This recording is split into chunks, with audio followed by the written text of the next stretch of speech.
Caring for senior health isn't about pills, expensive treatments, or miracle supplements. It's about consistency, intention, and 5 simple daily habits that support the body and mind from the moment you wake up to the time you fall asleep. At 92, one man's health routine defies expectations. He drives, walks, lives without illness for over 30 years, and credits it not to luck but to choices. Every morning, even before his feet touch the ground, he practices what he calls a signal to the body, gentle sequence of breath and movement. Just 90 seconds lying in bed, stretching fingers, wiggling toes, rotating ankles and wrists, he slowly activates circulation, oxygenates the brain, and invites his joints and nervous system to prepare for the day. This morning ritual, backed by science from the National Institute on Aging, improves balance, reduces falls, and enhances clarity, especially important in aging bodies. Then comes the golden glass, warm water with lemon, turmeric, and a pinch of black pepper. Simple but powerful. Lemon supplies vitamin C and boosts digestion. Turmeric fights inflammation, and black pepper ensures curcumin absorption. Together, they form a natural immune shield that's kept him illness-free for decades. His morning continues not with strenuous exercise, but with a 15-minute walk, phone-free, calm, and mindful. Rain or shine, this healing walk rejuvenates his joints, clears his mind, and sharpens memory. It's not about intensity, but rhythm. Studies confirm daily walking reduces inflammation, boosts creativity, and supports longevity. It's not a backup plan, it's the foundation. Breakfast isn't skipped, and it's never sugary or empty. It's protein-rich and purposeful. A boiled egg, Greek yogurt, walnuts, and blueberries. More than 25 grams of protein fuels his immune system, muscles, and brain. This habit, backed by research from the American Journal of Clinical Nutrition and Tufts University, helps seniors stay stronger, sharper, and more resilient to illness. But perhaps the most overlooked key to elder wellness is what he calls mental tuning. Before interacting with the world, he sits quietly for 3 minutes and visualizes the kind of day he wants, calm, steady, and strong. This practice reduces stress, improves immune function, and trains the brain to stay sharp. Neuroscience supports it. Imagine Calm rewires real responses. It's not magic, it's preparation. And that's the true heart of senior care. Health doesn't crumble overnight. It slips through moments we neglect. And it doesn't return through grand gestures. It rebuilds through small, powerful habits. Movement, hydration, mindful walking, protein, and clarity of mind. These are not luxuries, they're lifelines. So to care for the elderly, we don't need complex plans. We need consistency. We need to start the day with the body, feed it with care, move with purpose, fuel it with strength, and guide it with thought. Because age doesn't define ability. Habits do. And every sunrise is another chance to begin again. And now we come to the final habit, the one I've kept close for decades. Not because it's complicated or secret, but because it's so often overlooked in a world obsessed with doing more, achieving more, pushing harder. It's what I do every night, without fail, long after the world quiets down and the noise of the day fades. I call it restoration, and it begins with what most people treat as an afterthought, sleep. But not just any sleep, deep, healing sleep that renews every cell, every thought, every ounce of strength you carry into tomorrow. You see, as we age, our sleep architecture changes. It becomes lighter, more fragmented, often disturbed by stress, medications, or aches that weren't there before. But here's the truth doctors don't always emphasize. Quality sleep is not a luxury in old age. It is medicine. It is when your brain clears waste through the glymphatic system, when your muscles rebuild, when your immune cells regenerate, and when your memory consolidates what you lived that day into the story of who you are. So each evening, I prepare for sleep the same way I prepare for life, with intention. I turn off all screens at least 1 hour before bed, not just because of the blue light, though that matters, but because of the noise.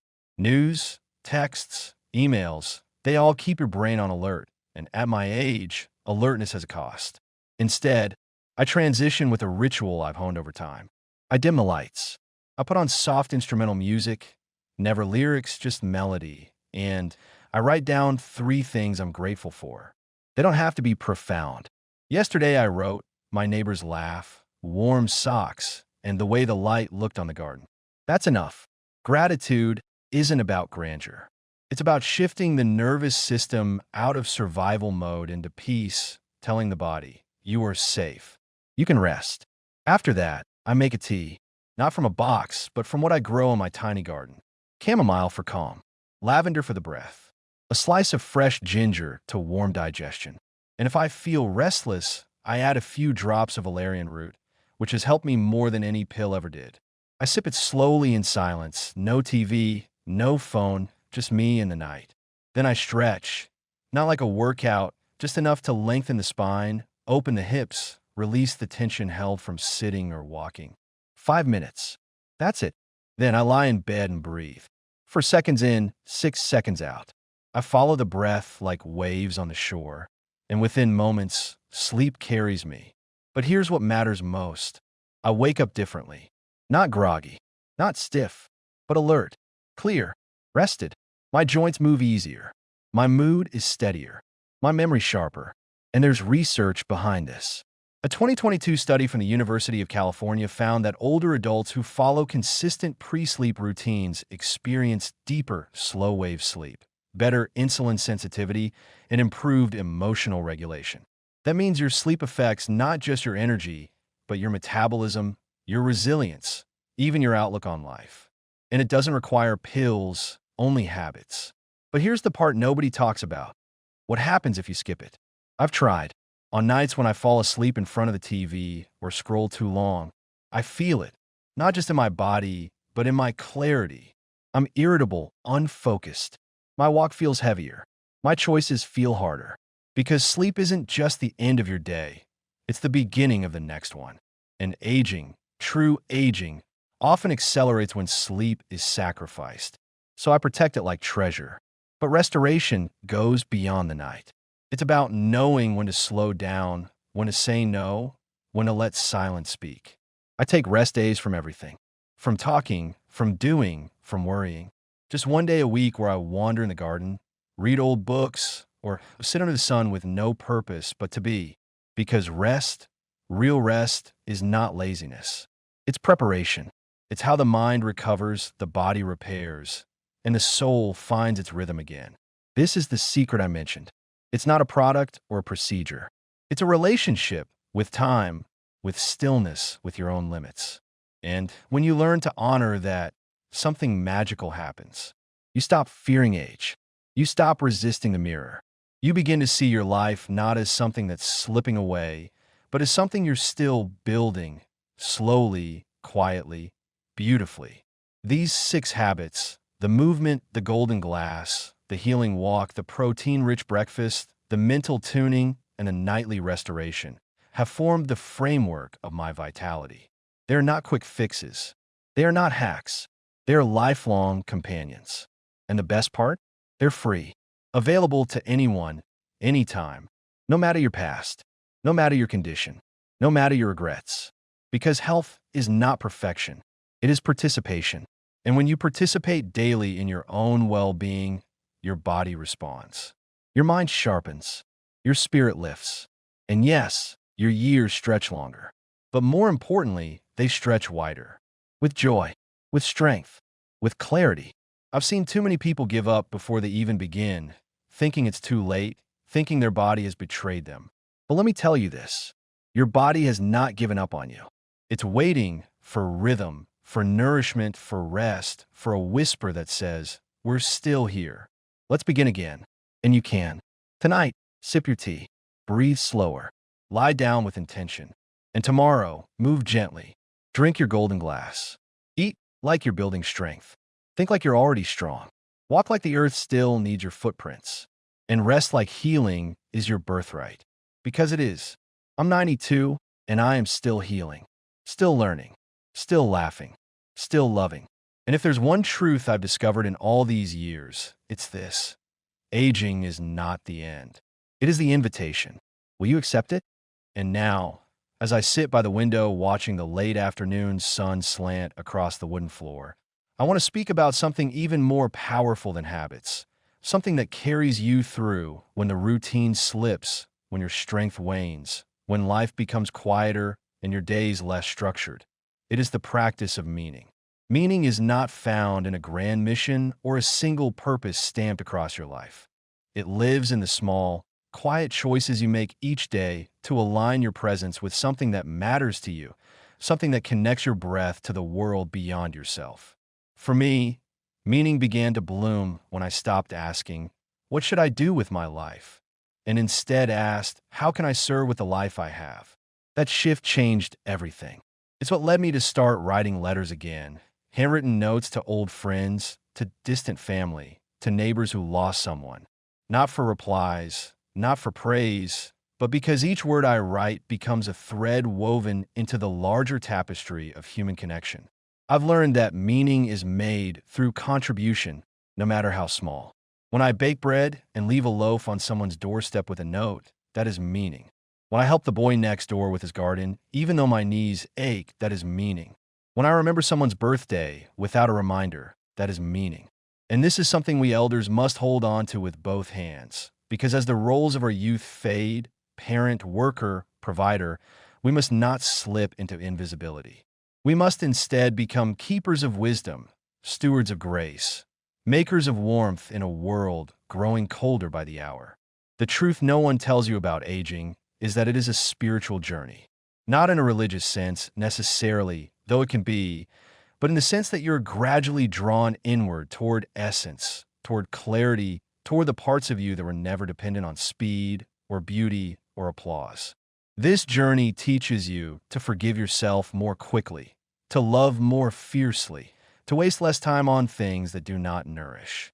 And it teaches you to release, to let go of what no longer fits, the old anger, the unused ambitions, the fear of not being enough. I let go of so much. I no longer measure my value by productivity. I no longer chase youth like a finish line. I no longer fear solitude, because I have come to understand that solitude is not loneliness. It is communion with your truest self. And here's the paradox I've discovered. The more you let go, the more you gain. You gain peace. You gain time. You gain a deeper appreciation for moments so ordinary they once went unnoticed. The sound of wind through the trees, the smell of rain on warm stone, the soft thud of a cat jumping onto your lap. These moments, strung together, form a kind of quiet ecstasy that no achievement ever brought me. And perhaps this is the greatest wisdom of age. Joy is simpler than we thought. We spent so many years pursuing it like a prize, exhausting ourselves for milestones, possessions, recognition. But joy, true joy, is presence. It is noticing what's already here. It is savoring rather than chasing. It is being rather than proving. And from this space of presence, something else emerges, legacy. Not the kind carved on headstones or written in memoirs, but the legacy of how you made others feel, of the energy you carried into every room, of the steadiness you offered when others wavered. This kind of legacy is built moment by moment, conversation by conversation. You don't need money for it. You don't need a platform. You only need sincerity. I once asked a friend in her late 80s what she thought the most important decision of her life had been. She smiled and said, "Learning to love people even when they were hard to love." That answer stayed with me, because in the end, that's what we remember. Not who had the sharpest mind or the strongest body, but who made us feel safe, seen, and accepted exactly as we were. So if you ask me now what I believe is the real key to a long, meaningful life, I would tell you this. Cultivate presence, offer kindness, create beauty, and never stop growing. Even now, at 92, I am still curious. I still ask questions. I still change my mind. I still find books that awaken parts of me I didn't know existed. I still listen to music that moves me to tears. And I still learn from people younger than me. Not because I want to keep up, but because I want to keep opening. There is no expiration date on growth. Only a decision to stay engaged, to stay awake, to keep turning toward life even as it shifts and bends and narrows. And when the day comes that I can no longer walk or speak or write these words, I hope the love I've poured into this life will continue to ripple outward like rings in water. I hope someone will remember the way I smiled at them when they felt invisible. I hope someone will plant herbs because I once told them how much joy it brought me. I hope someone will sit under the stars and feel less alone because they heard these words and knew, deep in their bones, that aging is not a fading away, but a becoming, a returning, a great unfolding into who we were always meant to be. And so this unfolding continues, like a slow, blooming flower in the soft light of dawn, each petal revealing something I hadn't seen in myself before, and lately I've been thinking about silence.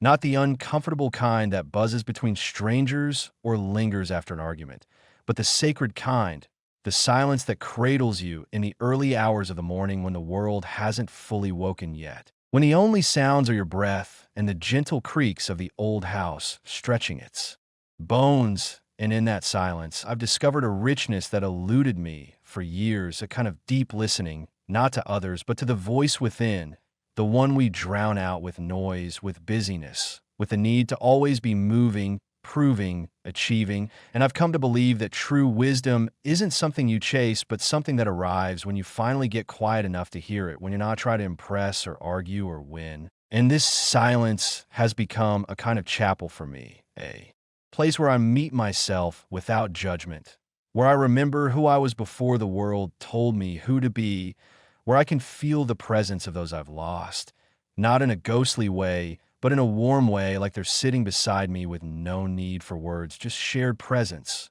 And it's in this quiet that I've started to understand the rhythm of life more clearly, how everything comes and goes, how nothing stays forever, and how beautiful that is, because it means we are always in motion, always evolving, always being shaped by love and loss and time itself.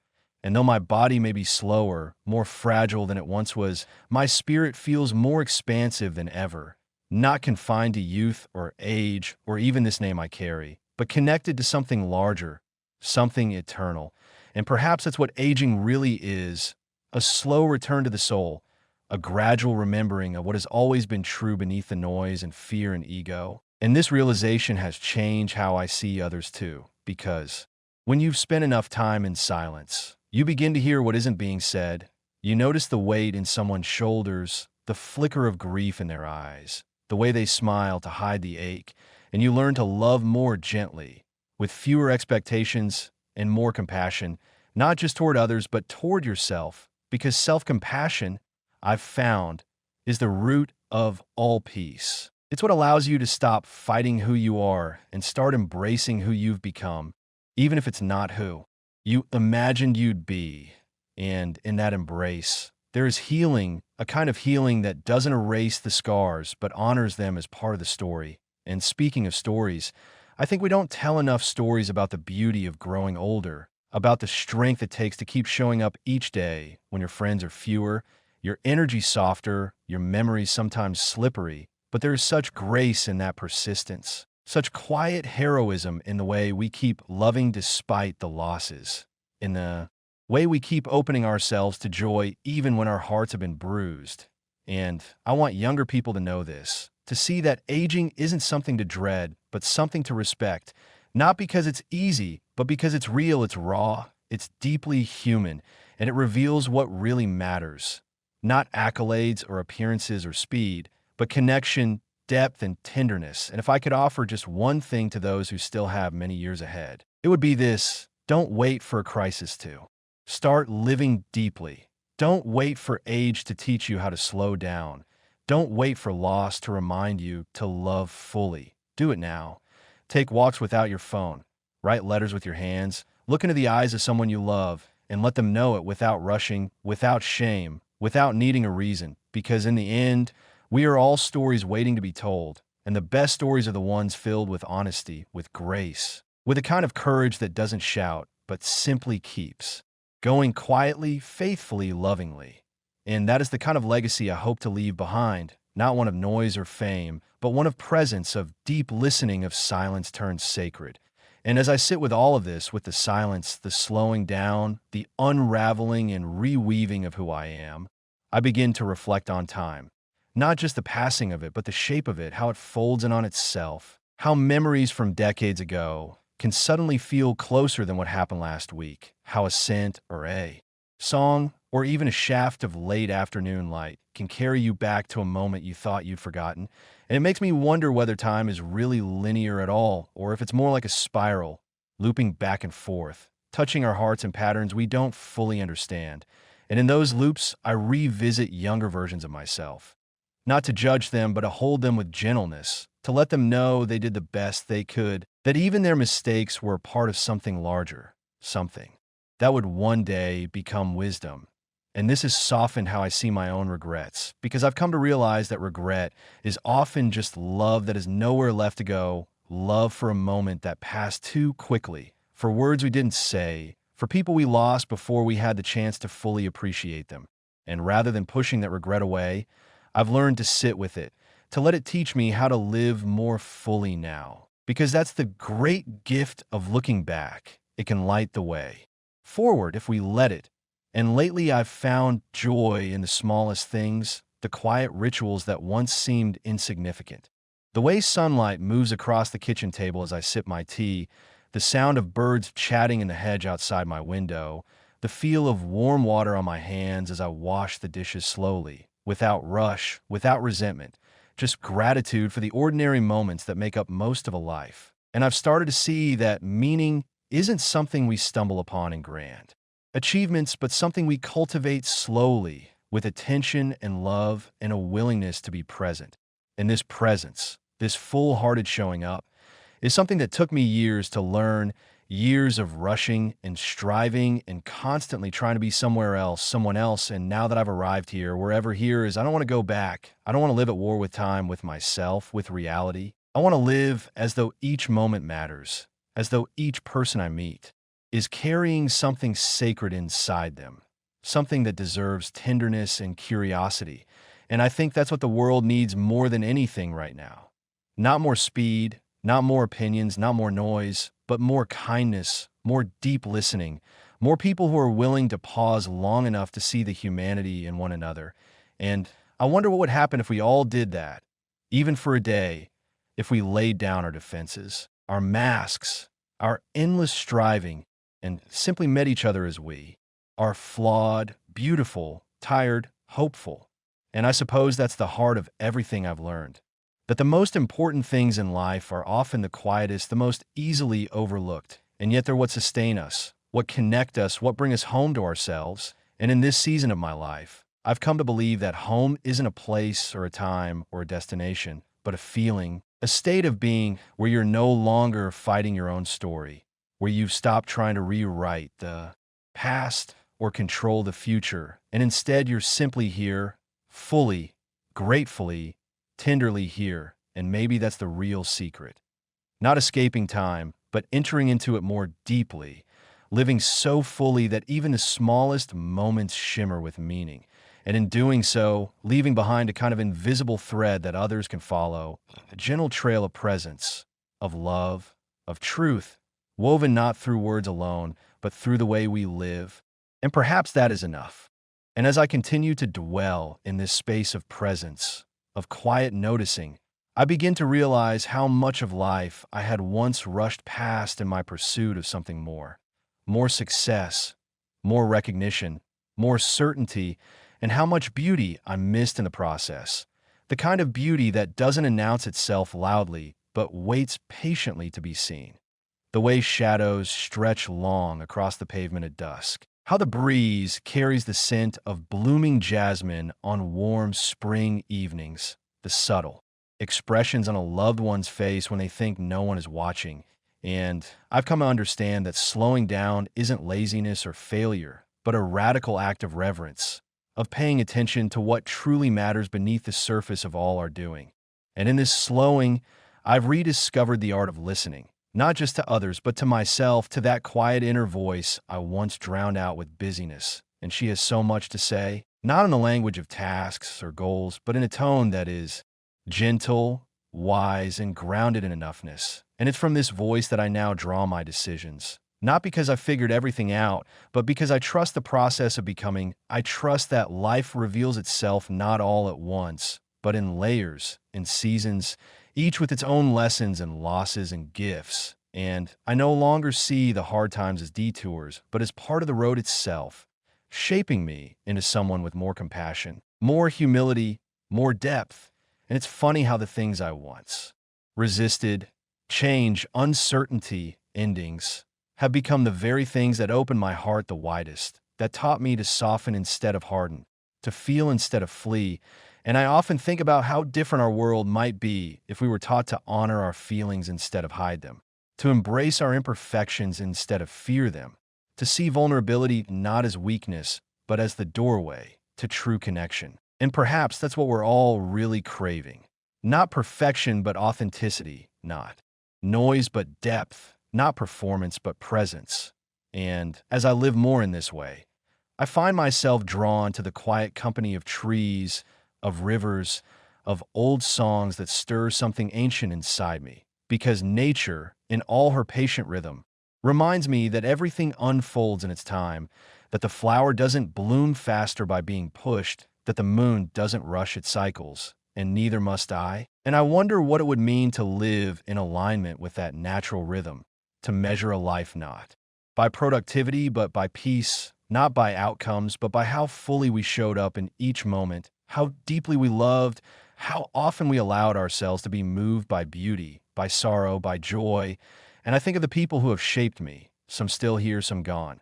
And I feel their presence in unexpected ways, in a phrase I still hear in my mind, in the values they instilled, in the quiet strength they modeled. And I realize that legacy isn't about monuments or accolades, but about the quiet influence we leave behind in others and how we made them feel, in the love we offered without asking for anything in return.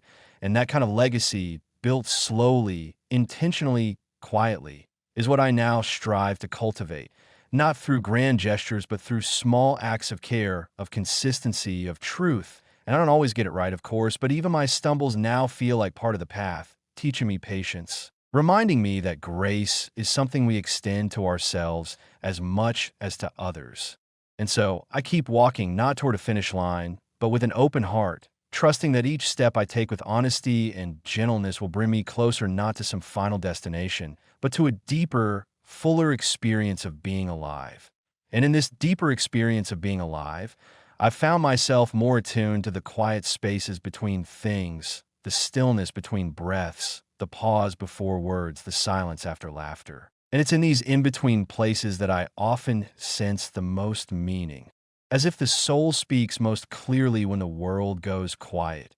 And I've come to understand that not everything must be filled or fixed or explained, that some of the most profound truths arrive not through logic, but through presence, through simply being with what is. And this has changed the way I relate to others too, because I no longer feel the need to offer advice when someone is in pain or to fill every silence with sound. But instead, I try to offer what I once craved, unconditional presence, a safe space where nothing needs to be solved, only seen and held with compassion. And in doing so, I've realized how healing it can be simply to be witnessed, how rare and sacred it is in a world that moves too fast. And I've also come to see that healing isn't linear, that it loops and doubles back, that we revisit the same wounds in different seasons with new eyes. And that's okay, because each return brings a new layer of understanding, a new measure of strength, and I no longer shame myself for not being over it, but instead I honor the tender places within me as evidence of my humanity, as reminders that I have loved deeply, felt deeply, lived deeply. And this shift has made me softer, not weaker, more open to wonder, to awe, to mystery. And I find myself looking at the sky more often now, not to escape, but to remember how vast life is, how small my worries are in the grand sweep of time, and how incredible it is that I get to be here alive, breathing, witnessing it all. And in this space of quiet gratitude, I begin to notice the threads that connect all things. The way a stranger's kindness ripples outward, the way my choices today shape someone else's tomorrow, the way we are all, in ways both visible and hidden, co-creating this human experience together. And it's made me more intentional about what I put into the world, the energy I carry, the words I speak, the attention I give, because I now believe that every act, no matter how small, is part of something larger, and I want my part to be one of light, of presence, of integrity, even in the face of pain or confusion or fear, and perhaps especially then, because those are the moments that test our values the most, the ones where we decide again and again who we want to be. And I want to be someone who listens more than I speak, who pauses before reacting, who chooses empathy over ego, who sees the sacred in the ordinary. And as I live this way, I find that life offers its own kind of grace, subtle and slow, but unmistakable. And I begin to trust that even when I cannot see the outcome, the path is unfolding exactly as it should, and that perhaps the real work of life is not to arrive at answers, but to stay open to the questions, to keep moving forward with curiosity and courage and care, knowing that everything I need is already within me, waiting to be remembered. And as I continued walking this inner path with open eyes and a softened heart, I started to realize how much of life I had previously rushed through, how many moments I had dismissed as ordinary simply because I was too consumed by what came next to truly see what was right in front of me.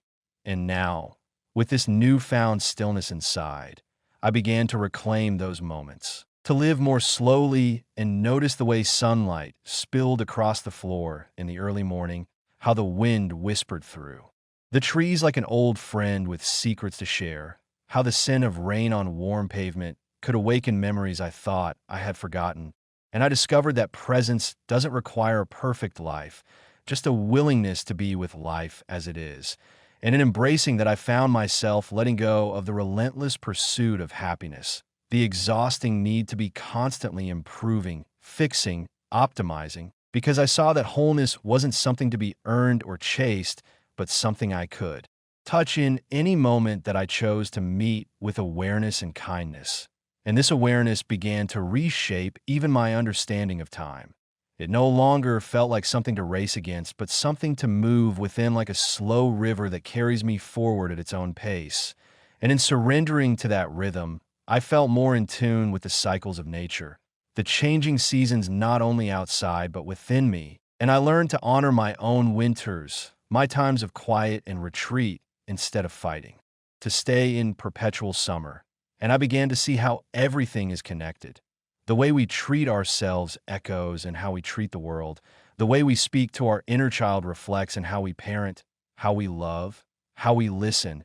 And I realized that healing, too, is communal, that while much of it happens within the privacy of our own hearts, it is also nurtured in connection, in the ways we hold space for one another, share our stories, witness each other's truth without judgment.